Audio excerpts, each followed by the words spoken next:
Alright y'all, we're going to get into episodes 15 and 16 in this video. I hope that you guys enjoy. Thank y'all so much for your patience. I have been working on getting more videos up on my Patreon and getting further ahead with these seasons before I start posting more on YouTube again. So we're getting there, y'all. We're almost where I want to be. But without further ado, let's get into episode 15 and I hope you guys enjoy. We are going into orbit around an unexplored M-class moon of Mabu 6. We have picked up a weak distress call. Same old, same old. The electromagnetic whirlwinds on the moon's surface make it virtually impossible to locate the source of the signal, Captain. Have you ever heard anything like this, Data? At Starfleet Academy. Academy? Interesting. It is a Starfleet subspace distress signal. There hasn't been a Daedalus class in service for what? 172 years, sir. Good gracious. The USS Essex, under the command of Captain Bryce Schumer, disappeared in this sector over 2 centuries ago. It's a possibility. With all that storm activity down there, it isn't worth the risk to check on a ghost ship. Ah, we're feeling something. Someone's down there. Alive.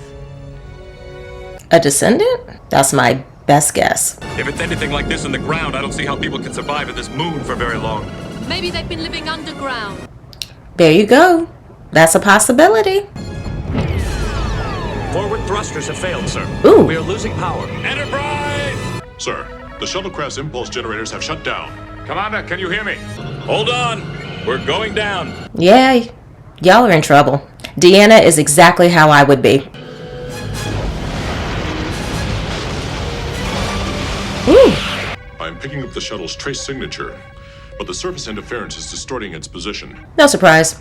We can calculate the coordinates from their angle of descent. Now, why didn't we send Dr. Crusher too?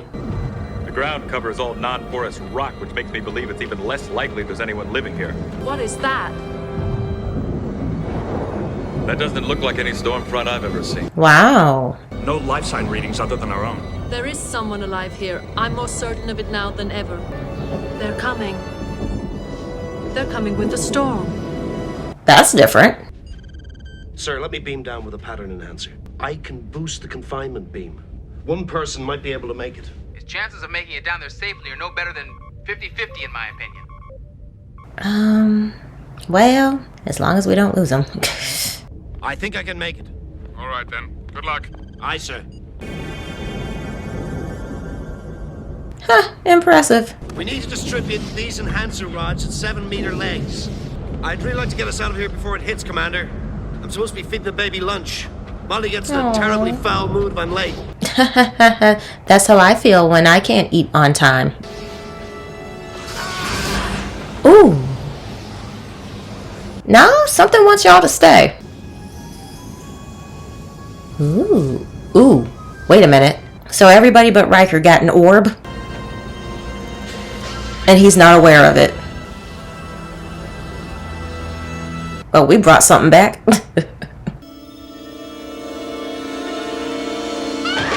Easy, Deanna. Mostly minor abrasions. Commander Riker took the worst of it with a broken arm. Ready for duty, sir. You sure, number one? It's not the first broken bone I've ever had. I've had 0. Was there any evidence of life?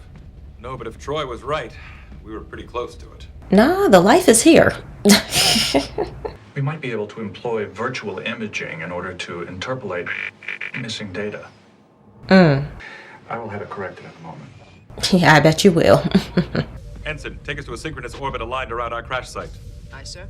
Given the EM field properties of this moon, I recommend a search pattern beginning in the southern polar region. What are y'all trying to accomplish? The Essex signal was never clearly located, sir. Maintain our current orbit. Oh, it didn't like that. Are you saying someone was communicating telepathically? It was like their voices were being carried on the wind. But they were calling me to the southern polar region. I see y'all are working together. We've moved into a polar orbit and I'm locked out. The helm isn't responding. Data? There it is. Security to the bridge! Security's already here. And there he goes. Computer transfer command to engineering. Ooh, ooh. The captain would have done it for me. Deck 36, engineering. Computer, re-enable bridge control. I shouldn't be this excited, but this is fun. Data, O'Brien, and Troy tried to commandeer the ship. They're in Turbolift 4. They'll find a way to get out. We're on deck 10. Can you move us again? I know how to override the bridge command. They have been stopped at Deck 13.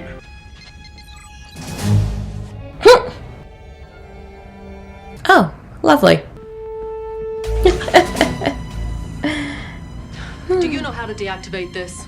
My entity's artificial substructure may be useful. Ooh.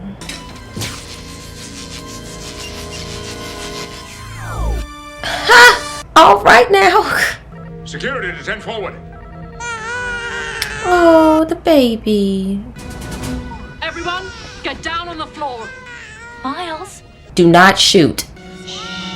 On the floor!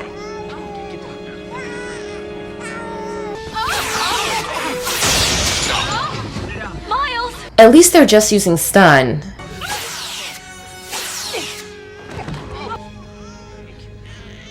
Mr. Oh. Wall, acknowledge.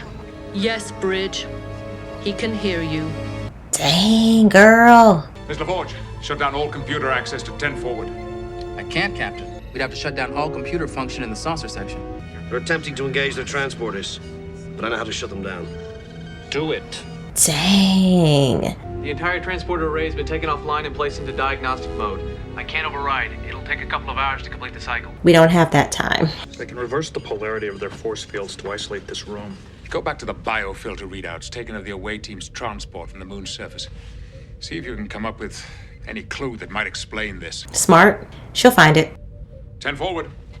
I am prepared to discuss this situation. There is no need for further violence.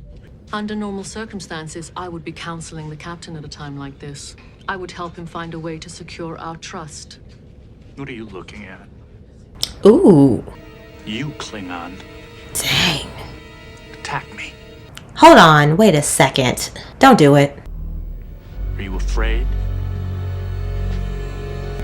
I have no fear of death. And I have no fear of killing you. Stop it! Who are y'all and why are you so angry? Are there any members of my crew who require medical assistance? We can discuss your wounded. You will change orbit to an inclination of 80 degrees south. And that's what Troy asked me to do. But why? We don't know. You have 30 seconds to change your heading, or additional members of your crew will require medical attention. I suggest that we move the ship as they've asked. Agreed. I mean, that's what I would do. Set a new heading, but take us there as slowly as you can. See, we're moving. They're exactly the same, except in Data, Troy, and O'Brien, there's an unusual synaptic activity. It might be another life form superimposing its neural patterns on our people. The only difference between you and the others is that you were injured. True. That's what saved him. What would happen if we were to inflict pain on the others? It might force whatever it is out of our people.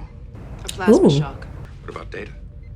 Well, a plasma shock will definitely overload his neural net. Okay. I like it. We'd have to hit all three with a single discharge. If they're standing together, it shouldn't be a problem. If this is going to work, we have to have some way to contain or neutralize this anionic energy once it's out of our people. Yeah, because once it's released, he could just latch on to somebody else. I would like to know the nature of the injuries to the members of my crew. One person has what looks like a level 5 phaser hit, and our captors are not affected by a phaser stun. Silence, Klingon! Where's Guinan with her gun when you need her? If you will release them, I will take their place. The crew values Picard's life above all others. We agree to your proposal. She's clearly in charge. Number one, so long as they're on board the ship, I'm a hostage no matter where I am. We all are. This is accurate. Yeah. If LaForge and Rowe can attempt to rescue, in short order, then let them proceed. If they can't, I will provide you with another opportunity. What? Self-destruct? That baby is hungry. Silence that child! Don't you dare. I know you. Yeah, your husband and wife. That's your child. I know who you are. And I know what this is. Not this. Make it stop. It's okay, Molly. Allow me to introduce myself. I am Captain Bryce Schumar of the Federation starship Essex. And here I am thinking that wouldn't be possible. This is my first officer, Commander Stephen Mullen, and my security chief, Lieutenant Morgan Kelly. So why are we doing all this? And you have survived all this time as... Spirits, ghosts. But you're a man who would never believe in ghosts, Picard, isn't that true? Counselor Troy is still alive. I have no wish to harm her or to harm anyone else. And yet you guys have? Our consciousness has been trapped on this moon for 2 centuries. We must escape this torture. Again, you could have asked. Crazier things have happened in the show. Moments before we crashed, the bridge was struck by lightning. Our consciousness was absorbed into the magnetic currents on the surface. Okay, makes sense. What was your vessel's designation and its complement? NCC 173, crew 229. End this, and I will give you whatever help you need. No. What do you want? Good gracious. He is manipulating you. He will delay until a rescue attempt is possible. I know that. I hope you will see that it will be simpler to exceed than to risk further injuries. All you need to know for now is that we want to rest. Things don't always have to be this difficult. Section 1. Finally. We're through. All 3 have got to be in the circle if this is going to work. Cool. This anionic energy seems to be vulnerable to the same magnetic flux density. If we can duplicate it, we can trap it once it's out of our people. Okay, makes sense. Jordy, how long will it take to get it all ready? My guess is 45 minutes to an hour. You got 10 minutes. Be advised. I'm just kidding. Spiritual possessions of this sort have been reported throughout Klingon history. Human history is full of many similar legends.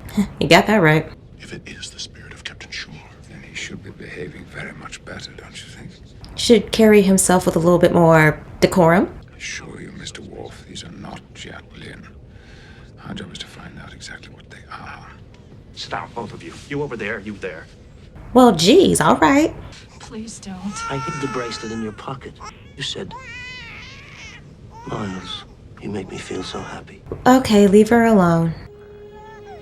Absolutely not. Absolutely not. Leave her alone. We'll be approaching the southern polar region that you requested in a few minutes. I need to give additional instructions. We're taking you to our crash site. At the southern pole? I mean, I figured that's where they were going. What else is on this moon? They're on the moon, right? When we reach it, you will beam what's left of our skeletal remains on board this ship. What? And then take them back to Earth for a proper burial. So you literally just want to rest? If you are who you say you are, there's no need for any of this. We'll gladly take you home.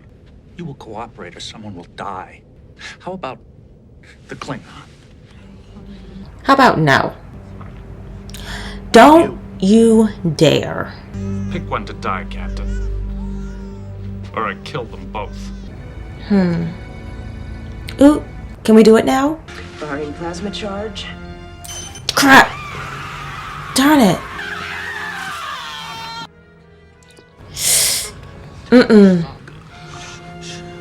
Oh dear. Pick the bridge! Aboard immediately! Riker to LaForge. Return to the bridge. Darn it. Are you ready to cooperate? Yes! Okay, let him go. We are giving you the exact coordinates of our remains on board the wreck of the Essex. Are you sure you're remembering this correctly? Can you tell what's there?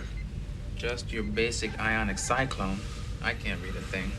Transporters aren't gonna work any better than the scanners.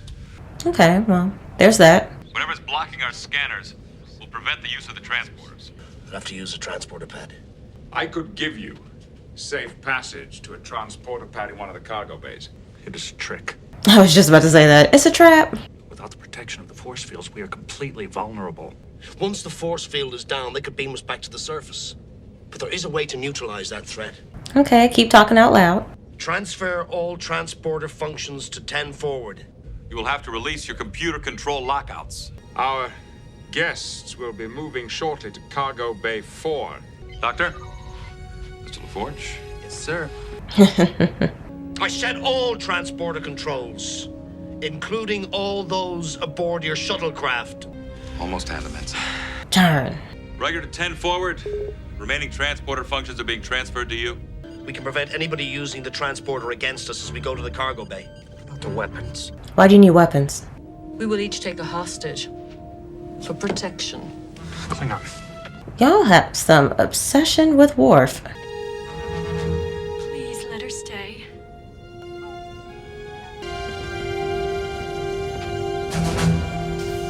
Security, allow them access into Cargo Bay 4. Aye, sir. I know they have a plan. How do you intend to achieve this rest that you so desire? It will fade as we move further from this planet. Really? What is your scientific basis for that? Good question. Captain Schumer, when are you going to tell me who you really are? I've isolated Cargo Bay 4 with a neutrino field, sir. If it becomes necessary, Ensign, you'll blow the Cargo Bay hatch on my orders. Oh, whoa. You're right, Picard. It's not rest we seek, only escape. We were brought to this moon over 5 centuries ago. It was a better approach than asking you to allow hundreds of condemned prisoners on board. Oh, no, not condemned prisoners. This moon is a penal colony. That's correct. Okay. But now we have your ship and your bodies to carry us home. Dr. Crusher, flood the Cargo Bay with your containment field. Yes. Let them go or you will all die! The threats are meaningless now. They'll all die when the cargo bay hatch is blown. You will die too, Picard. Oh, well. I would die to save the life of my child. To die defending one ship is the hope of every Klingon. Y'all picked the wrong hostages.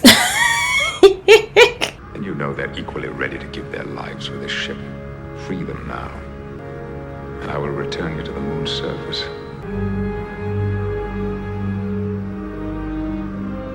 Smart move. I advise you, Picard, not to pass our way again. Oh, don't worry. We'll quarantine the entire planet. Or, excuse me, moon. Our guests will be leaving shortly. I need an emergency medical team down here. On our way, Captain. Dr. Crusher has examined Troy, Data, and O'Brien. There seem to be no residual effects from their experience. That's good. I was watching everything happen, hearing my own voice, but not being able to control any of it. I must apologize for my inadvertent misconduct toward you. No apology necessary. Your restraint was most remarkable. Yeah, it actually was. You have no idea. How do you feel? Hungry. That's a good sign. How do you feel? I'm just glad to have you back. Same. If I could have killed that thing inside me, I would have. I know. Look at the baby.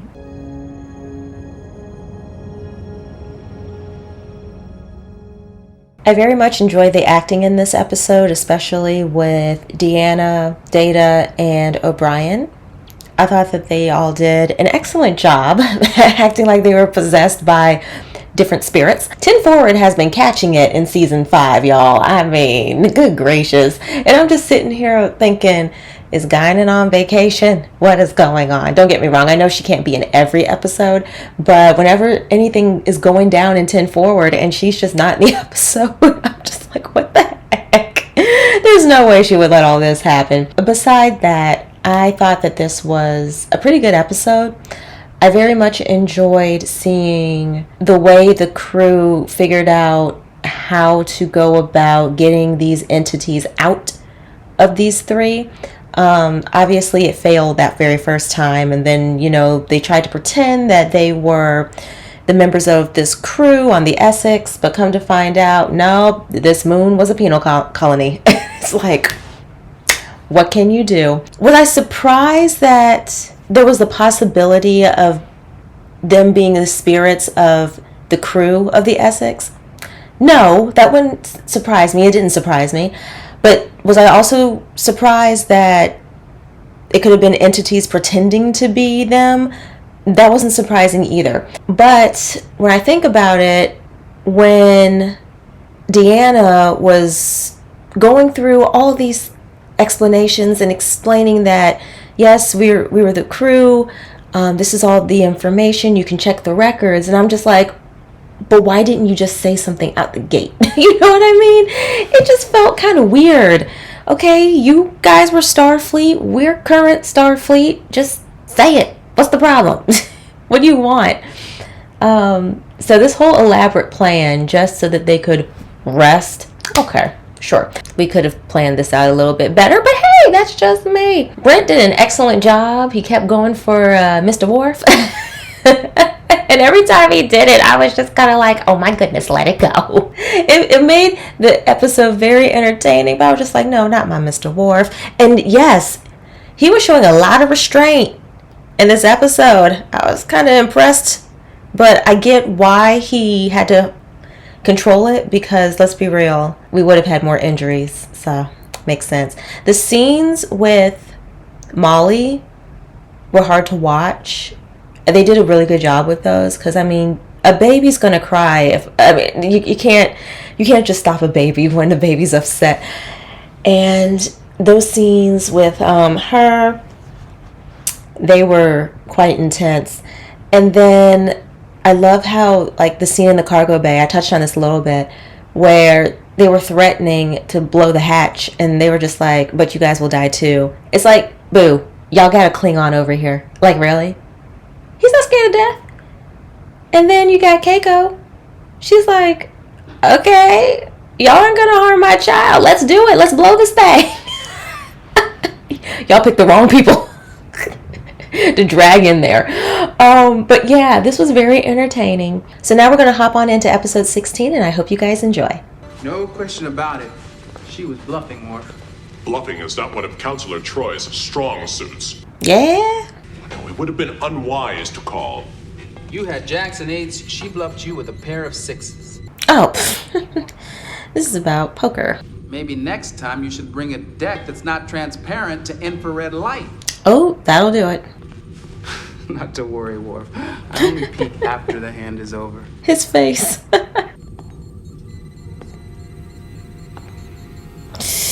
Ooh, that's not good. Y'all may want to get out of there. Oh, look up. Look out! Amanda, what happened? It fell on him? What happened? The containers you were checking fell on you. You're lucky to be alive. The restraining field is not necessary. There isn't one. Worf, Oh no. there is no restraining field. But I can't move my legs. Stop. You can't move because one of the containers shattered 7 of your vertebrae and crushed your spinal cord. Dang. You're paralyzed, my love. I'm afraid there's no way we can repair this kind of injury. Okay, hear me out. Time travel. Let's go back to the moment before the container falls and we stop it. Although a neurospecialist has arrived, Dr. Crusher believes his paralysis may be permanent. Maybe, not definite. Welcome to the Enterprise, Dr. Russell. I'm Beverly Crusher. A pleasure. Child, she looked like Hillary Clinton for 2 seconds. Have you had a chance to review Worf's case history yet? Only briefly. When I contacted the Klingon Medical Division, they informed me that they usually let the patient die in a case like this. Ooh, but then again, not surprised. But I think it would be best if I maintain a discreet distance. That way I can give you a completely objective opinion regarding treatment. Okay, that sounds fair. You look pretty good for someone who's been eating sick bay food for 3 days. Aww. Please, sit down, Commander. Dr. Crusher believes my paralysis to be permanent. Oh, he had no idea. I have a personal favor to ask. Oh, is this about Alexander? I want you to assist me in performing the Heckbar ceremony. Never mind. I want you to help me die. Oh, wait. Absolutely not.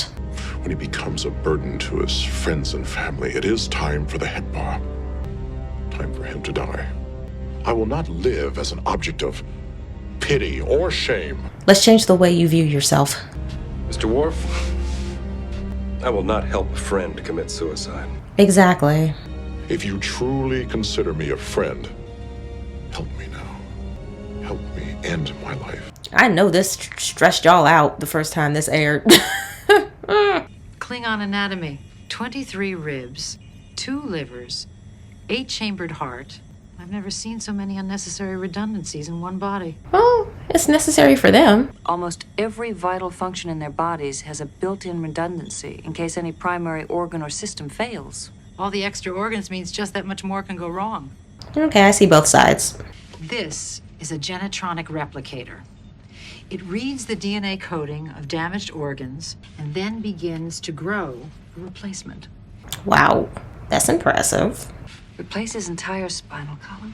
Exactly. That's really cool. I had no idea you were already using this on humanoids. I haven't been. Oh, is he going to be an experiment? I've done dozens of hollow simulations. The success rate is up to 37%. 37? Sooner or later, it has to be tried on a living patient. I mean, yeah. We have to remove the existing one, and we don't know enough about Klingon neurological medicine to reattach it. This sounds way too risky. I agree, it has remarkable potential, but you're still in the most preliminary stages of research. How about you just tell Worf all these details and let him decide? Doctor, the transport ship Denver has struck a gravitic mine left over from the Cardassian war that sustained heavy damage. Ah, the Cardassians. I'll need to convert all 3 shuttle bays into emergency triage centers. I want all civilians with medical training to report for duty. Yeah, all hands on deck. I have always tried to keep an open mind, not to judge someone else's culture by my own. But for me to be part of this ceremony... I understand from Dr. Crusher that Worf will never regain the use of his legs. Supposedly. For a Klingon in Worf's position, his life is over. If you were dying, if you were terminally ill with an incurable disease and facing the remaining few days of your life in pain... Pull the plug. Pull the plug. Let my spirit be free. His life ended when those containers fell on him. I can respect his beliefs, but he is asking me to take an active part in his committing suicide. I get what Riker's saying. That means that you're going to have to make your decision based on that friendship. Klingons choose their friends with great care. Yes, this is true. Why won't you let me see him? My father wants to see me. You're the one keeping me away from him. I think you know that's not true. Yeah. Why can't I see him? You gonna tell him? He's been injured, and he's embarrassed. This is part of that Klingon stuff, isn't it? Yeah, it is, honey. My mother always said Klingons had a lot of dumb ideas about honor. That sounds like your mother. I don't care about being Klingon. I just want to see my father. Oh, poor baby. Alexander is scared, confused, hurt, all because his father is refusing to see him. All I care about at this moment is a little boy who's terrified he's going to lose his father. Right. Maybe it's time you stopped lying here worrying about your honor and started thinking about someone else, like your son. All right, girl. We can implant a series of neural transducers into your lower torso and legs. With a little work, you can eventually regain 60 to 70% of your motor control. They're a training device. Once you've mastered using them, you can move on to the implants. It will take some time before you get used to manipulating them. No! These are very sophisticated devices. He doesn't want to hear that. He doesn't want to hear it. I will not be seen lurching through corridors like some half-Klingon machine, the object of ridicule and disgust. We would see it as you having strength, but I get it's not the Klingon way. There is one other option I'd like you to consider. Oh, she's gonna go there. It's called genetronic replication. But if it works, it will restore virtually all your mobility, and without the need for artificial implants. He's either gonna say yes, or still want to go through the, I'll say assisted death.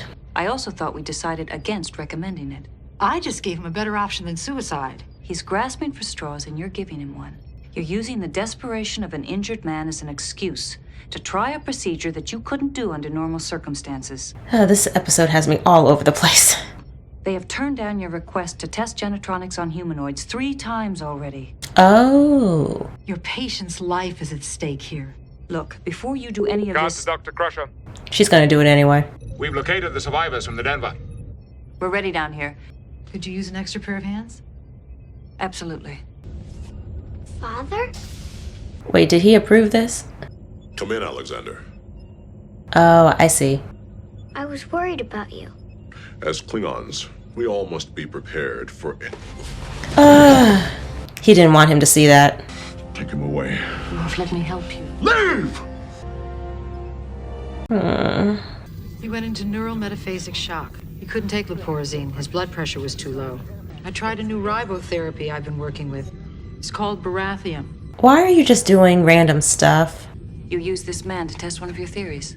Baratheum is decades ahead of leporazine and morthiol. Alright, she needs to get off the ship. I don't think any conventional treatment would have saved him. The point is, you didn't even try standard treatment. Right, before moving on to what you wanted to do. I think you used this situation in order to test one of your theories, just like you're trying to do with Worf. Yeah, she's gotta go. She's gotta go. I'm offering him a chance to recover fully. A chance you can't give him. Watch it, lady.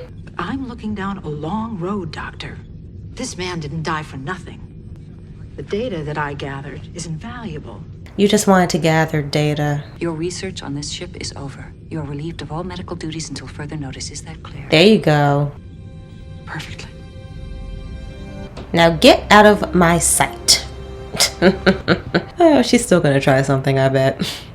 I understand that you've relieved Dr. Russell of duty. What? Is it politics? Maybe you should consider letting her go ahead with this genetronic procedure. Putting aside for the moment the fact that a paraplegic can live a very full life. But he doesn't see it that way. You want him to go from contemplating suicide to accepting his condition and living with a disability. But it's too far. The Klingon may not be good at accepting defeat, but he knows all about taking risks. This is true. The first tenet of good medicine is never make the patient any worse. If he goes into that operation, he could come out a corpse. But that would be his choice. And this may not be good medicine, but for Worf, it may be his only choice.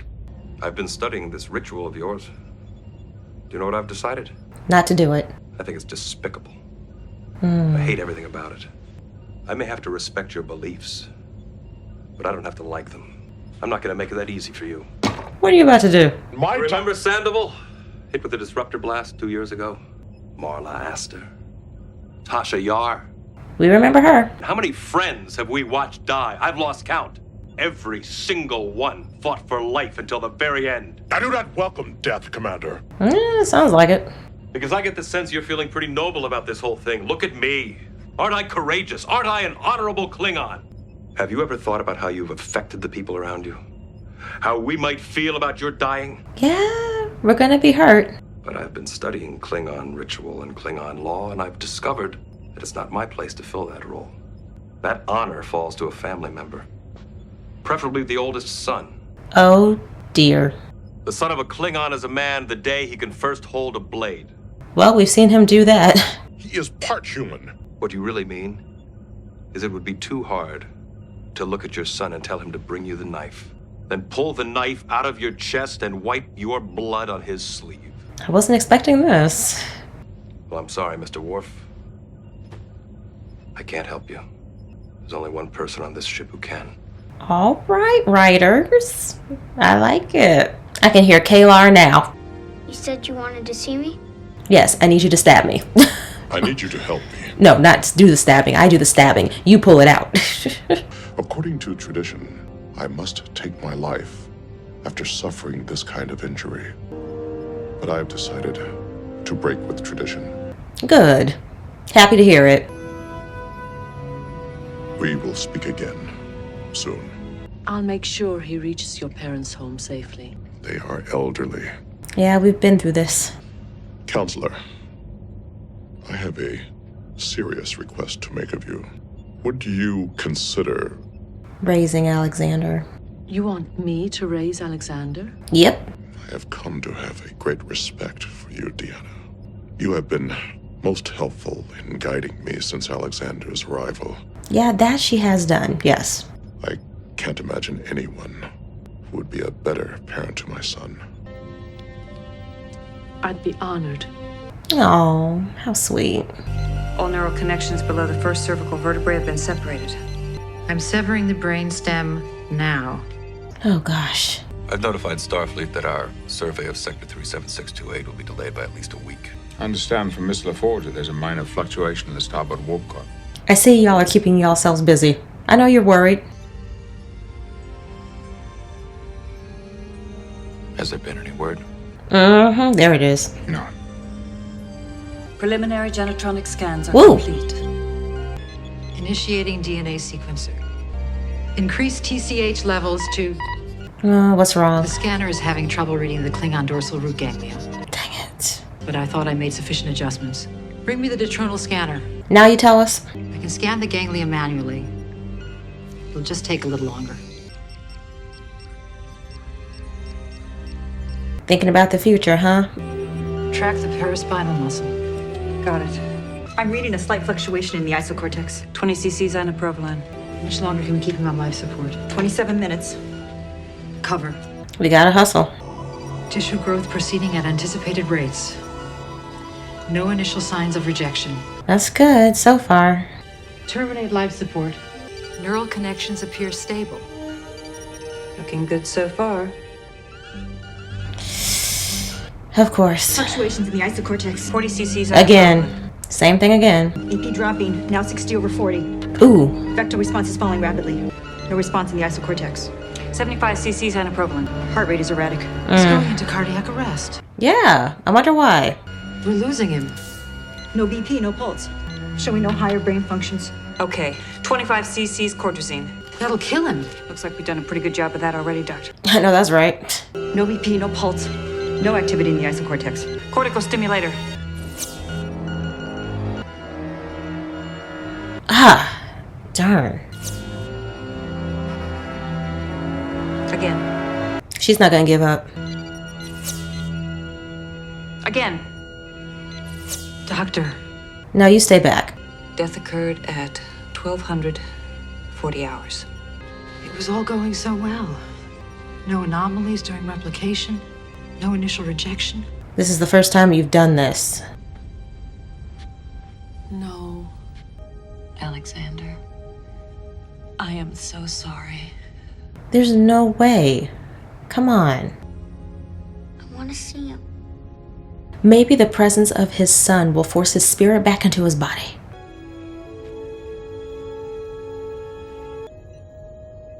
He's breathing. He's breathing. Maybe I'll just need to turn him on his back. What's going on? Not sure. But if I'm right, one of those unnecessary redundancies. Lady, shush. That's amazing. There must be a backup for his synaptic functions as well. Oh, those Klingon backups. They come in handy. Well, I'd say your patient's recovery is going well. You still stressed her out. You aren't even going to acknowledge what I did for him, are you? You just can't admit that it was my research that made this possible. Technically, he had a backup, because this would have killed somebody else. You scare me, Doctor. You risk your patients' lives and justify it in the name of research. Mm-hmm. Genuine research takes time. You take shortcuts. Right through living tissue. I don't think it's sinking in. As far as I'm concerned, that's a violation of our most sacred trust. Enjoy your laurels, Doctor. I'm not sure I could. Just walk away.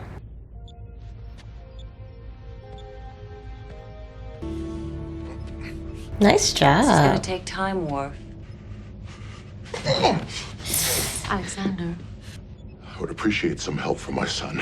Ooh, look at that. We will work together. Yes, sir. There you go. This one was really good.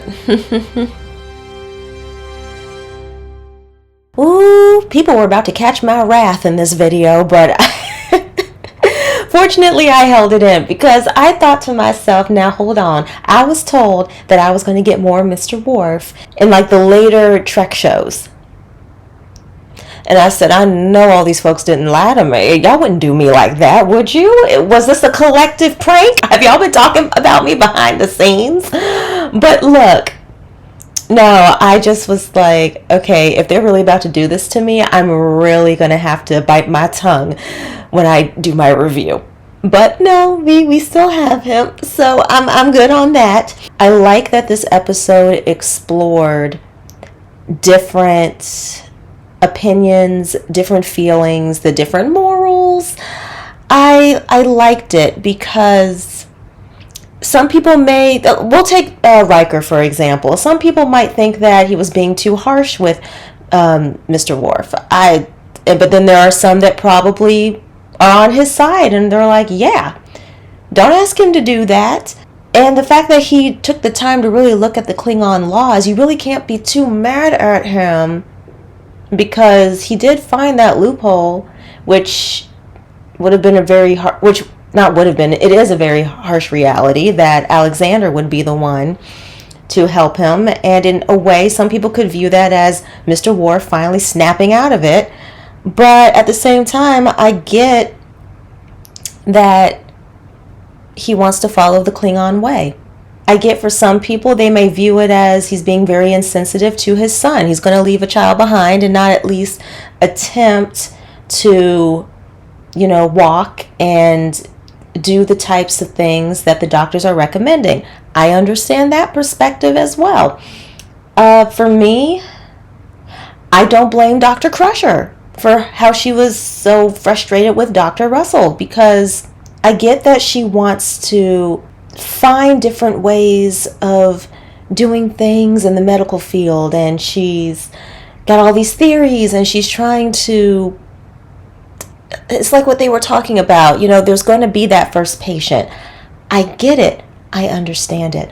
But at the same time, especially when they were helping out all these people and someone passed and she said, well, I didn't do the standard things that we were supposed to do, but I just went and did what I thought would work. I understand why Dr. Crusher was upset. That made me upset personally myself, because I'm just like, lady, follow protocol and do the things that are standard, and then if they don't work, okay, let's try something different. I have no problem with that. Deanna, you know, I was very proud of her in this episode. We're getting there. The Deanna's getting better and better for me. I like how she spoke to Worf. I like how she was, you know, okay with, I'm sure it shocked her a little bit, the idea of having to raise Alexander, but the fact that Worf has so much respect for her and would even ask her, that's huge. It is, to trust somebody with your child after you, well, he didn't die, but in case he did pass on. If I were to rewatch this in another 20, 30 years, I probably would have a completely different opinion on certain things, depending on what I've been through, like, between now and then. But as of right now, at the end of the day, I mean, it was really Worf's decision, what he wanted to do. Of course, you know, he didn't have to entertain other folks' opinions or anything like that. He could have just put his foot down. But, yeah, I'm pretty sure that if Riker hadn't found that slight loophole there, or if Dr. Russell hadn't shared with him this other possibility, he would have gone through with it. But, you know, I'm glad he's still with us. And I just kept thinking to myself, you know, they hinted there in the episode what was going to happen, especially all these extra, like, bits and pieces and extra organs that the Klingons have. And it's like, yeah, but it's like a backup system if something goes, like, wrong. I should have known right then and there what was going to happen at the end, because I was really scratching my head at the end trying to figure out either y'all were lying to me, which honestly, again, that would have been so elaborate, or he's fine and I just completely missed something in the episode. But no, we still have him, and I'm happy we still have him. And I think it was really cute at the end there with him and Alexander. I know some people may look at it as, he's a child, he's a baby, how is he gonna help you? I didn't view it from a physical sense. I viewed it more from a emotional sense of him helping his dad. So that's just the way I viewed it. Yeah, this episode pulled me in so many different directions, mainly because I understood everybody's point of view. Even Dr. Russell, who at the end there, I was like, nah, you gotta go. I get it. You're so sure of your research and what could happen. But that 37% made me very uncomfortable. I was just like, don't touch him. But hey, it is what it is. Don't forget to like, share, subscribe, hit the notification bell so you guys know whenever I upload. I hope you guys are having a fabulous day, and I will see y'all in the next video. Bye.